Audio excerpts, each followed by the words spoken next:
മതേതര ജനാധിപത്യ മൂല്യങ്ങളുടെ അടിത്തറയിൽ പണിത രാജ്യമെന്ന ഖ്യാതിയാണ് ലോകത്തിന് മുന്നിൽ ഇന്ത്യക്കുള്ളത്.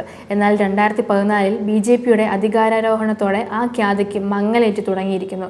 ജനാധിപത്യത്തിന്റെ സത്ത നടപ്പിലാക്കേണ്ട തെരഞ്ഞെടുപ്പുകളിൽ പോലും സംശയത്തിന്റെ കഴിനിഴൽ പതിഞ്ഞു. ഓരോ തെരഞ്ഞെടുപ്പുകളും സ്വേച്ഛാധിപത്യത്തിന്റെ മണിമുഴക്കങ്ങളായി. അതിന്റെ പ്രകടമായ തെളിവുകളാണ് അതിതീവ്ര വോട്ടർ പട്ടിക പരിഷ്കരണം എന്ന പേരിൽ അടുത്തിടെ കേന്ദ്ര തെരഞ്ഞെടുപ്പ് കമ്മീഷൻ പ്രക്രിയയിലൂടെ പുറത്തുവന്നത്. അതിന്റെ കണക്കുകളല്ല, അനന്തരഫലങ്ങളാണ് ഇപ്പോൾ പരിശോധനാ വിഷയമാകുന്നത്.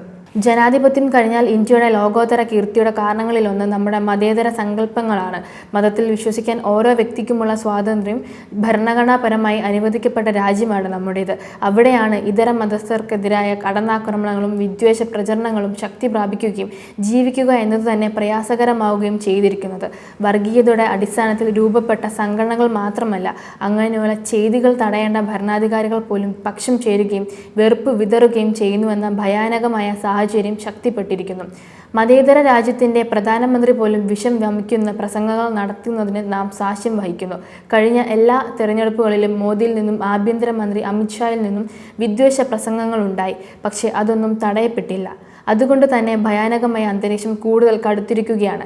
SIRലൂടെ ബീഹാറിലും പശ്ചിമ ബംഗാളിലും മധ്യപ്രദേശിലും ഉത്തർപ്രദേശിലുമൊക്കെ കോടിക്കണക്കിന് സമ്മതിദായകരെ പുറത്താക്കിയതിൽ മുസ്ലിം ന്യൂനപക്ഷത്തിലെയും BJP ഇതര രാഷ്ട്രീയ കക്ഷികളുടെ ഭൂരിപക്ഷ പ്രദേശങ്ങളിലെയും ആളുകളായിരുന്നു മഹാഭൂരിപക്ഷവും. അസമിൽ SIRന് പകരം വോട്ടർ പട്ടിക പരിശോധന എന്ന പേരിൽ നടത്തിയ പ്രക്രിയയിലൂടെ ഇതേ വിഭാഗങ്ങളെ തന്നെയാണ് പുറത്താക്കിയത്. അതുകൊണ്ട് മാത്രം ബീഹാർ, അസം എന്നീ സംസ്ഥാനങ്ങളിൽ BJPക്ക് ഭരണ തുടർച്ച ഉറപ്പാക്കപ്പെട്ടു. പശ്ചിമ ബംഗാളിൽ അധികാരം അവർക്ക് പിടിച്ചെടുക്കാനുമായി. ഇത് ജനാധിപത്യത്തിന്റെ പരാജയത്തെ അടയാളപ്പെടുത്തുന്നുവെങ്കിൽ അതിന് പിന്നീട് ഈ സംസ്ഥാനങ്ങളിൽ നിന്ന് വരുന്നത് SIR പ്രക്രിയ വിദ്വേഷത്തിന്റെയും വെറുപ്പ് പടർത്തുന്നതിന്റെയും പൗരാവകാശ ലംഘനത്തിനുമുള്ള ഉപാധിയാകുന്നുവെന്നാണ്. SIRലൂടെ വോട്ടർ പട്ടികയിൽ നിന്നും പുറത്താക്കപ്പെട്ടവർക്ക് ആനുകൂല്യങ്ങൾ നൽകില്ലെന്നാണ് പ്രഖ്യാപനം. പശ്ചിമ ബംഗാളിലും അസമിലും ബീഹാറിലും മന്ത്രിമാർ തന്നെ പ്രസ്തുത പ്രഖ്യാപനം നടത്തി. തെരഞ്ഞെടുക്കപ്പെട്ട ഉടൻ തന്നെ ഹിന്ദുക്കൾ മാത്രമാണ് തനിക്ക് വോട്ട് ചെയ്തതെന്നും അവർക്ക് വേണ്ടി മാത്രമേ നിലകൊള്ളൂ എന്നും പ്രഖ്യാപിച്ച സുവേന്ദു അധികാരി പശ്ചിമ ബംഗാളിലെ മുഖ്യമന്ത്രിയായിരിക്കുന്നു. പൊതുസ്ഥലത്തെ കശാപ്പ് നിരോധിക്കുകയും 2011 മുതൽ അനുവദിച്ച കമ്മ്യൂണിറ്റി സർട്ടിഫിക്കറ്റുകൾ പരിശോധനയ്ക്ക് വിധേയമാക്കുമെന്ന നിലപാട് പറഞ്ഞും കൊണ്ട് ബംഗാൾ സർക്കാർ വിദ്വേഷത്തെ പാരമ്യത്തിൽ എത്തിക്കുകയാണ്. അസമിലും ബീഹാറിലും സമാന നടപടികൾ തന്നെ ഉണ്ടായിരിക്കുന്നു.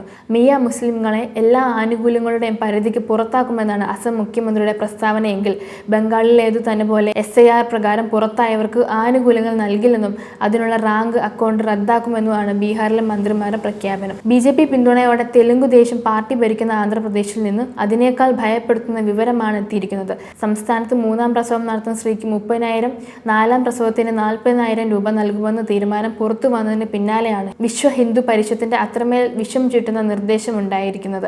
3ഉം 4ഉം പ്രസവം നടത്തുന്ന സ്ത്രീകൾക്കുള്ള ആനുകൂല്യം ഹിന്ദുക്കൾക്ക് മാത്രമായി പരിമിതപ്പെടുത്തണമെന്നാണ് അവരുടെ ആവശ്യം.